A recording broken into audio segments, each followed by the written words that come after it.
morning. So the Hi. werewolves are in I call it Zombieland. Can Yeah. you tell us about that? The werewolves, they shake things up. They bring some trouble. Maybe some trouble for Addison and Zed because of this one. Maybe a bit of identity crisis. I don't want to say anything, but there's a lot that goes down.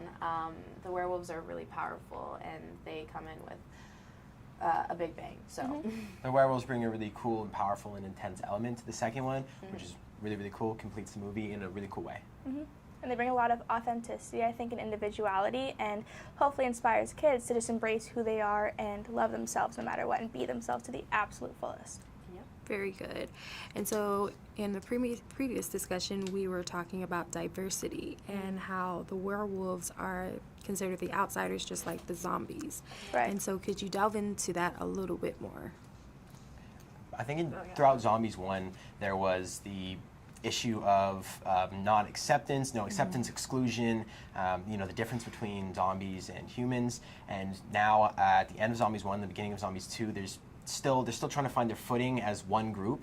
And now you have werewolves coming in, and what does that mean for the community? How are we all going to get along together? And it's transferable to real life. Maybe one day you're having a tough time in your life and something else is thrown on. It's like you're swimming and just trying to keep up, socially or emotionally, and that can be transferred to the movie as well. yeah, no, it's all about not only self-acceptance, but embracing each other's differences, not only embracing them, but celebrating them. And so that's what I think Zombies 1 really talked about, but especially in Zombies 2, with the werewolves being the new group in town.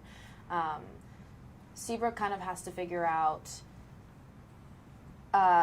how they view others and the social repercussions of that. How to work with others, how to accept them.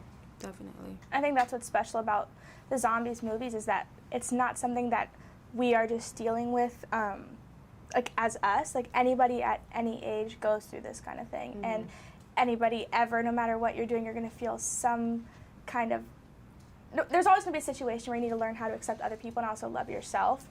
So it can really relate to anybody. Yeah. And so all of you come from a rather diverse background professionally. And so how do you think that contributed to your roles in this film? Ooh. Yeah, we all have very, very Yeah. different backgrounds. I know.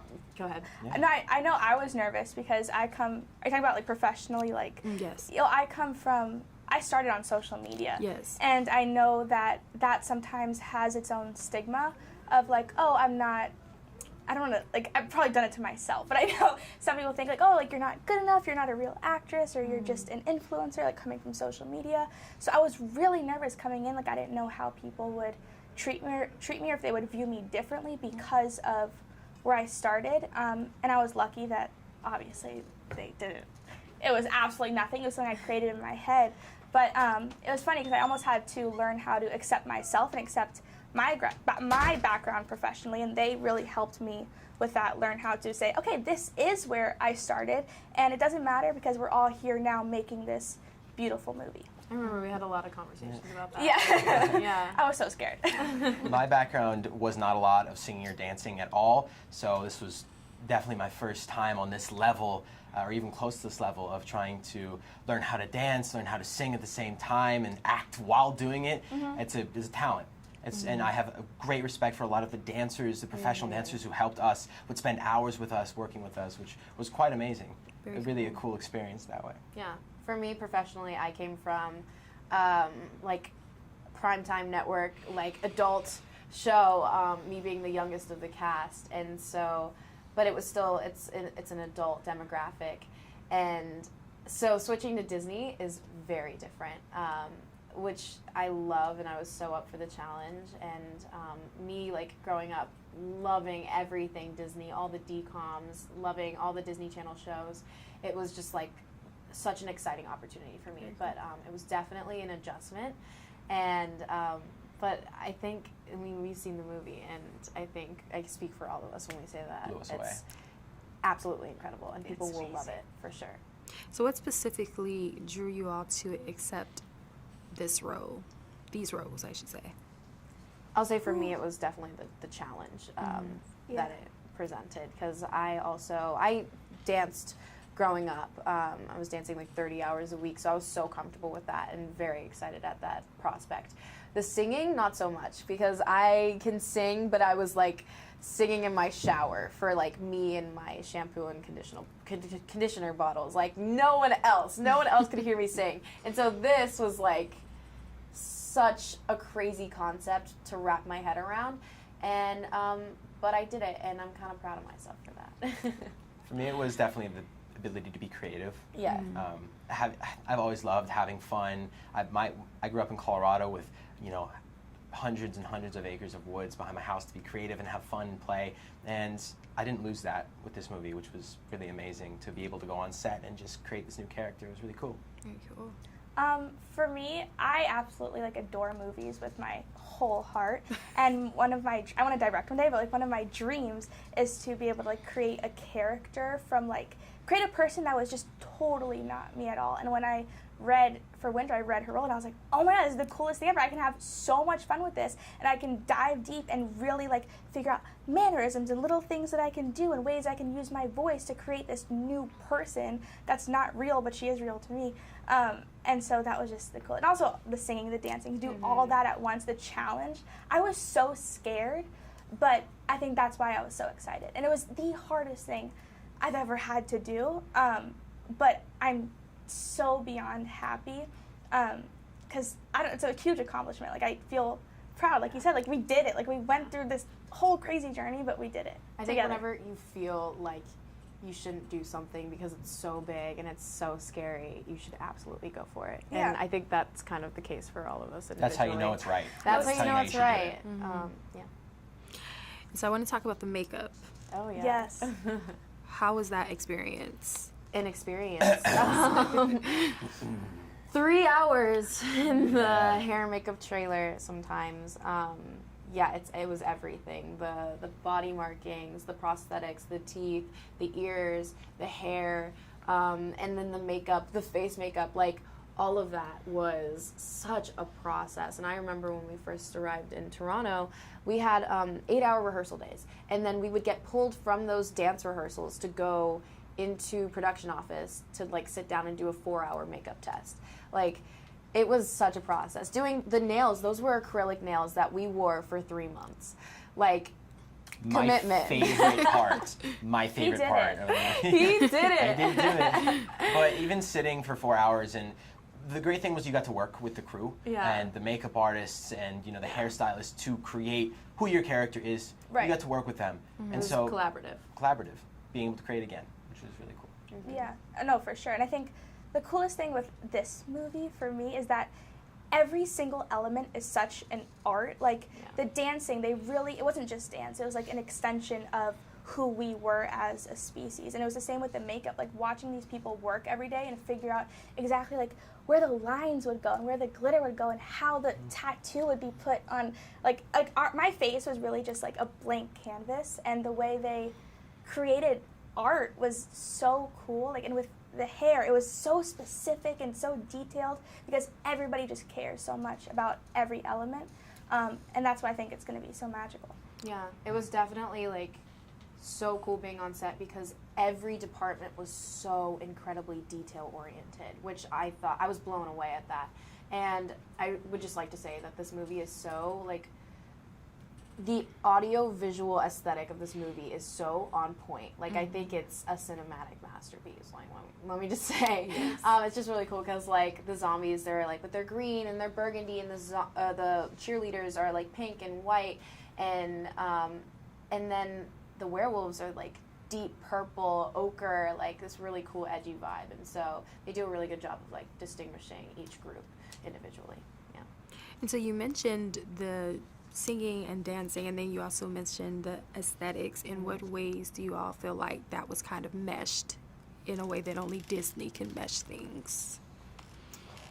That's a good question. So That's a great question. Yeah. I mean, it's magic, so I don't know. Yeah, it's Disney magic. All the artists, the makeup artists, the hair artists, the costume artists, they all came together and they created a different palette for each species. For humans, then the werewolves, and the zombies.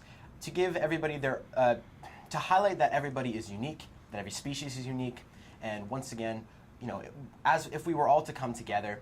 And it's maybe scary to try to understand somebody and understand something that you don't. You don't know what you don't know. Especially when they don't look like you. Especially when they don't look like you, Yeah. and they don't talk like you, or they don't sound like you, or they Right. don't move like you. Yeah. But it's amazing to see how everybody is unique and how we are all the same and are in the most fundamental of ways. Yeah. At the end of the day. Oh, that was so eloquent. That was. you. That was really beautiful. So, in that same vein, what do you all hope that children take away from this? Because we have elements of peer pressure, we have elements of acceptance. So, what do you? Yeah, I think what he said. I hope not only children but teens and tweens and adults, they watch this movie and they see the differences, but they also see, like, at the end of the day, we all have a heart. You know, we all have a soul. We all are very similar in a lot of ways that I think a lot of people overlook sometimes, because it can be scary when somebody doesn't look or act or talk like you. And I think that's what this movie is all about. It's about accepting your differences and realizing that other people can bring other things to the table, and everyone has their own strengths and their own weaknesses. And I think that's what makes us, as a human race and a zombie like werewolf race, so beautiful and so diverse and so multifaceted. And It's just beautiful. I think the movie shows that we only make progress if we're one family. Whatever it may be that you're fighting for, is it for acceptance? Is it for equality? Is it for equal pay? Even clear water, even in the real world. We only make progress if we all stand together as one. I like it. And I think it's also really about self-acceptance, because like you said, like, we have to learn how to accept other people. But I know, for, like, even as a werewolf, like Winter coming into this new school, like, we knew that we were different from these people. We knew they'd never seen anything like us. And it's about really learning how to love yourself and be so confident in every little aspect of yourself. Be okay with our makeup and the tattoos, and not tattoos, the body markings and the fangs, and to say, okay, you know what? I am me, and I love every part of me, and I'm going to walk into this school, and we're going to do our thing, and it's okay that we look different, but who cares? Yeah, you don't have to conform to societal standards. Like, you can be who you are, and only you can be you, which is absolutely incredible. So that's what this One of movie's my favorite about. quotes is by Dr. Seuss, and he goes, "There's no one other than you. You are the youest that you are you." Yeah. Yeah. You have to be odd to be number one. That was another one. Yes. Yes, pop off. That was not me. That was Dr. Seuss. Okay, I don't know. And so, speaking of favorite quotes, so you already gave us yours. Okay. From the wise Dr. Seuss. Your favorite quote, and then your favorite quote. Mine. Look mine up. I know it, but I need to look it up. You need to look it up? Yeah. My favorite quote is, "Shoot for the moon, and if you fall short, you'll land among the stars." Just because, for me, the way that I've, like, structured my life is, like, always to shoot for the moon, like, always go for number one. But then the second half of the quote kind of says, hey, it's okay to not always be number one in absolutely everything that you do. If you try hard and you do the best that you can, you'll still land among the stars. And so that's kind of what speaks to me. Very cool. Oh gosh, I don't know mine. You can paraphrase it. Uh-huh. You can paraphrase it. Oh my gosh. Okay, there's two. There's one by David Bowie that I love, but I totally forgot what he said. And then my other one would probably be what Tinkerbell says. Tinkerbell. Yes, my queen. What does she say? Like, is it like trust something and pixie dust? Faith, trust, and pixie dust. I don't know. I think it's short, concise, it's sweet, and to me, everything has to have magic and a little bit of pixie dust, and we just have to do exactly what she says. I forgot my other one though. But that one. I love Tinkerbell. Magic. Yes. All right. Thank y'all so much. Thank you. Appreciate Appreciate it, yeah. I hope it's Faith.